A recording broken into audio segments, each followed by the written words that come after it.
yow sax nga tardé yow. non moom sax du tardé na. waaw yow ci sa formation la yow. même bu ma la doon tardé sax. kii fu doo ko frigo ko frigo dafa xew. frigo leen ko waaye frigo leen ko. frigo leen ko. malheureusement. sans limite du ñu yóbbu kenn frigo. amul kenn mu fi frigo. alhamdulilah. ku la frigo nga posé la tur ko yow. non munoo dem frigo. nul internet yi ñoo bëgg a yóbbu frigo waaye duñ ko def. frigo woo ko Lamine Thiam. Lamine Thiam war nga koo frigo. ñu ngi nuyu Oustaz Birama bu baax. waaw Oustaz Birama. ñu koy ziar ma jëlee naan day aram. yàlla ba ñu sa tura. croisé la ngeen boo xam. ay ca nuyul internet di leen di daal. ba nga leen di siyaar bu wér a wér. internet mooy ko internet di jégalu bu wax xat rek yoon bu xat rek.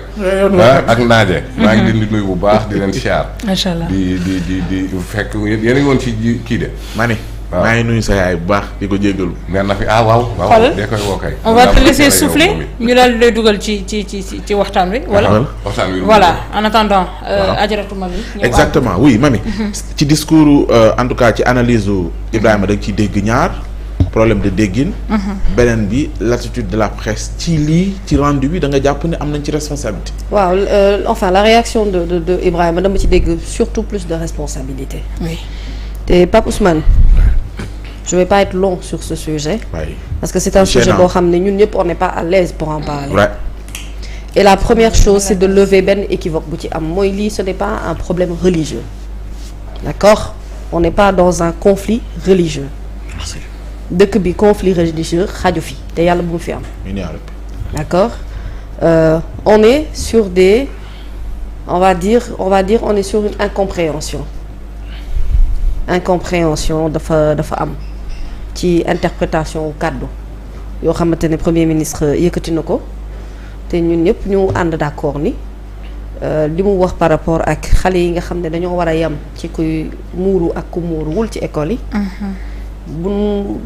damay faral di dégg sama maam naan wax nañu ko yemale fi mu yem ñu bañ ko xëcc ndax loo koy gën a xëcc muy gën a am ay portée loo koy gën a xëcc muy gën a jur ay jafe-jafe ak i coow du dëgg. Ce pays-là dafa am loo xamante ne ni il faut ñu xam ko aussi mooy ne concernant ce sujet-là il ne s'agit pas même de politique politicienne il s'agit d'une politique d'établissement d'école maanaam école bi règlement intérieur bi mu am xëy na amaana ak ci nu naka lañ ko mën a def ba de telle sorte que ku ci nekk gis ci place am sans pour autant qu'il y ait de discrimination. ñun ñëpp du ci ëpp ci ñun on est des produits de l'école privée catholique d'accord. Ouais. À plusieurs reprises on a fait des cours de catéchisme. Comme on a fait des cours de morale. bari na ci ñun ñoo xam ne bokkoon nañu ay chorale te dañ daan sàcc di dem église. On est une même famille dara xaju fi kon buñ fi xajal dara fu dara xajul buñ fa xajal dara. D'accord wax sax nag bu ñaawee war nañ koo mën a jubbanti ba mu rafet wax bu dëngee it war nañ koo mën a jubbanti ba mu rafet.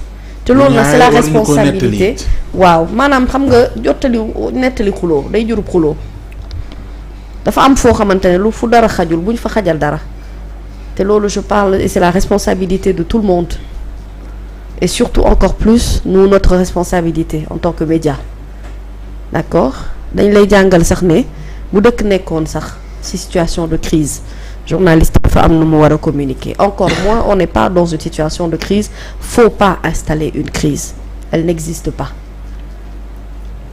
je ne veux même pas qu'on prête débat à cela et ce débat-là plus vite on va l'arrêter mieux ce sera pour le pays lii du ay sujets yu ñuy alimenter ak yu ñuy waxtaanee est-ce que comprendre nga bu baax li ma wax le premier ministre n'a rien dit de grave je ne pense pas que ci koo xamante ne l'église l'a soutenu ci période bi mu ko soxlawee bu ñuy wax ci wàllum politique on a tous vu ici la position de l'église et on a tous été contents de l'engagement de l'église cette élection n'est pas seulement une élection d'un peuple musulman parce que nous ne fonctionnons pas comme ça xalaatewuñu noonu doxewuñu noonu dox buñ dem ci sens boobu léegi nag wax moom ak dégg-dégg ku ne mën nga ko interpréter nu la neexee te defe naa ne xaj na ci sunu biir pour man s'il y a lieu de discuter et de dialoguer autour de cela ça doit se faire mais ça doit se faire non seulement dans la plus grande discrétion, ça doit se faire avec une grande intelligence, ça doit se faire surtout non pas avec le cœur mais avec l'esprit, l'intelligence. te ñu xam ne fu dara xajul bu ñu fa xajal dara. journalistes yi itam nañu xoolaat bu baax suñu liggéey du dëgg. waaw nañ xoolaat bu baax il ne faut pas qu'on joue le rôle d'influence. on a un rôle essentiel à jouer dans une société. On doit aussi réguler, ça c'est notre rôle.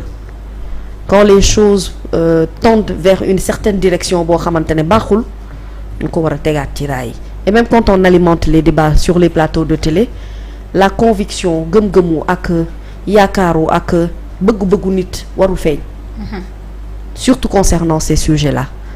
te vraiment man j'aurais voulu que sal nii ñu gas ko suul. oui yaatu na ba ci réseaux sociaux yi foofu it. non xam nga les réseaux sociaux sont devenus incontrôlables fu mu nekk nii mais je demanderai à tout le monde d'agir avec beaucoup de responsabilité et ça c'est dans tous les deux camps fu mu ci mënti doon. il s'agit de la responsabilité de tout un chacun mu concerne sujet bii nga xam ne du sujet bu nu war di am njaay joxal jóob. Sénégal dara lu ñaaw xaju fi bu ñu fi xajal dara lu ñaaw bu ay kaddu yu ñaaw yëkkatee sox nañ ko rafetal.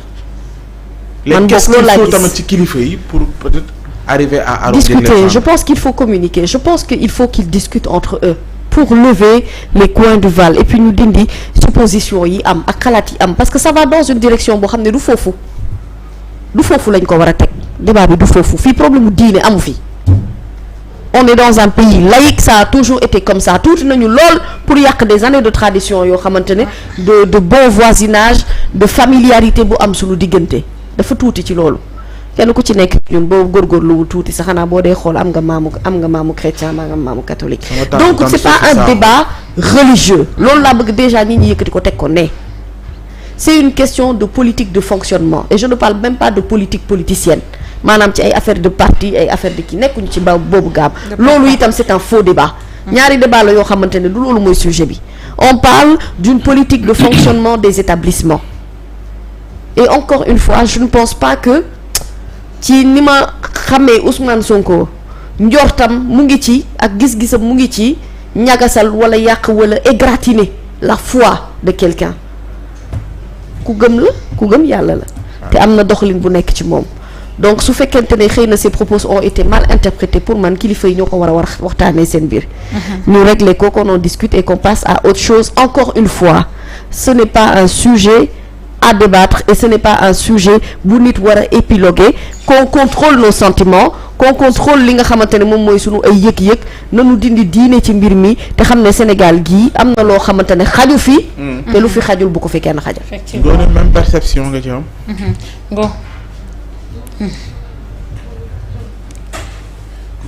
même jàngat nga ci am il faut que ñu def preuve de responsabilité.